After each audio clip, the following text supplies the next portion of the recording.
tahanan. Ito ang naging tema ng misyon ng komunidad ng mga Pilipino sa bansang Espanya, na malugod na tinanggap ng Santo Papa Francisco sa isang audiensya noong Lunes, ika-16 ng Disyembre taong kasalukuyan.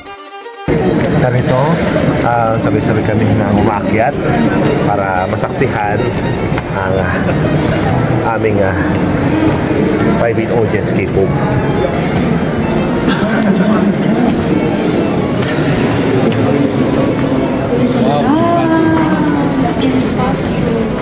Sa kanyang talumpati, binigyan diin ng Santo Papa na ang iglesia saan man tayo magpunta ay laging isang tahanan para sa atin, isang mainit at malugod na tahanan.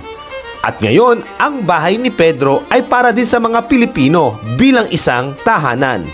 Napakaganda ang feeling yung ganito na we were invited. I'm one of called invited na makinig kay Pope Ines Francis.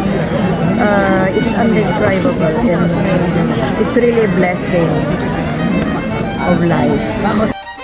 Tiniyak ng Santo Papa na nakita niya sa Madrid ang kanilang tahanan ay nasa parokya ng Nuestra Señora del Espino, at ito ay nagbigay sa kanya ng pagninilay tungkol sa maraming mga migrante na malayo sa kanilang mga pamilya at nakakaranas ng maraming hirap at hindi pagkakaintindihan na para bang nagsilbing mga tinik laban sa kanila. Mahalaga din ang layunin ng mga taga-Filipino community in Barcelona sa pagbisita sa Santo Papa upang maipabatid ang ika-25 anibersaryo ng pagkakatatag ng parokya ng Immaculada Concepcion at San Lorenzo Ruiz sa Barcelona.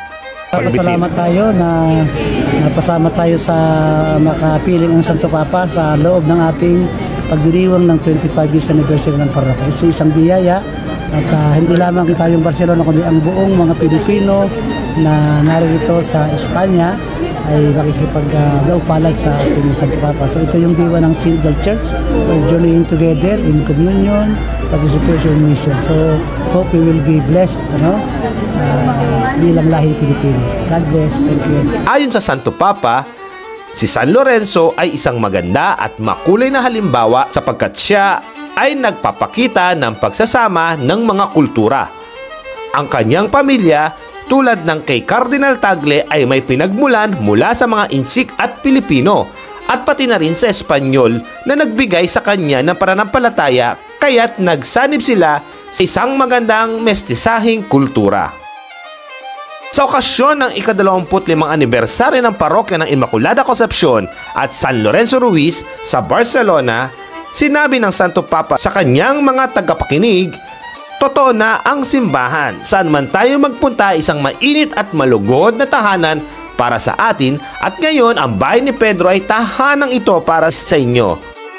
Muy emocionada. Muchas gracias, Señor, por esta oportunidad tan grande, por ver el Santo Padre. Gracias, gracias. Agradecimiento. So grateful na meet din finally and for the first time si Pope together with Lorin din. Si Lorin, saka yung kuncheta niya na nakita niya si Pope. At saka, anong binigay mo kay Pope na tarta, no? De felicitación. Nagpasalamat po, tuwang-tuwa naman ang Pope at nagpasalamat kay Lorin sa ginawa niya at yun, nag-bless, napaka-bless natin. Grabing saya ko, sobrang bless na bless talaga ako. Salamat talaga sa pagpunta dito. Grabe yung tuwa ko. Hindi mo experience na hindi mo malilimutan. Sobra. Thank you. Muy contento de estar aquí con la comunidad filipina compartiendo este momento tan importante para vosotros, ¿no? Supongo, y para mí también, claro, y contento de estar con el Papa y con toda la Iglesia hoy en esta Navidad. We met the Pope in the name of Barcelona po, ng community in Barcelona for the 25 years anniversary. So we are blessed enough po mga Pilipino sa Barcelona. Viva Lolo Kiko. Itinatag ang parokya ng Immaculada Concepcion at San Lorenzo Ruiz noong 1998 upang magsilbi sa mga Katolikong Pilipino na naninirahan at nagtatrabaho sa Barcelona. Isa itong personal na parokya na konektado sa Diocese ng Imus sa Pilipinas. Inamin ng Santo Papa ang mga hirap na kinakaharap ng maraming migrante sa pagsettle sa mga bagong bansa at sinabi sa mga delegado ng mga Pilipino na naninirahan sa Espanya na malapit sa kanila ang mahal na ina at punong-puno ng malasakit sa kanilang mga pangangailangan at alalahanin.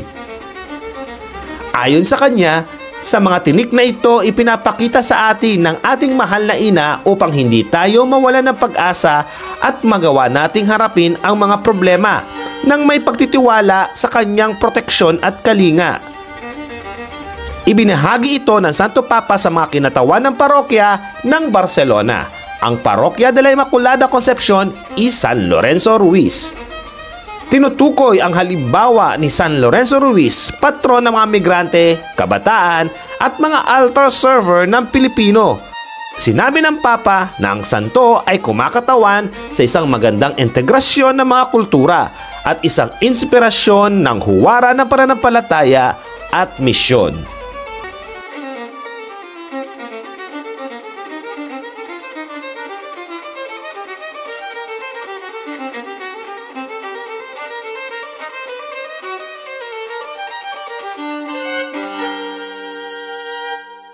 Para sa ibang mga balita at kaganapan, manatiling nakatutok dito lamang sa Katambayan Channel.